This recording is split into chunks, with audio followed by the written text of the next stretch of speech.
Hello guys! Welcome to my vlogs.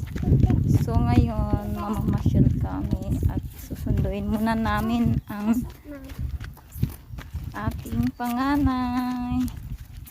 Sunduin namin doon sa school guys. Tapos mamamasyal na din kami.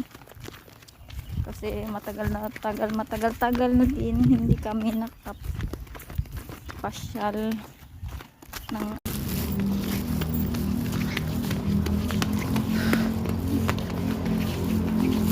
kayo.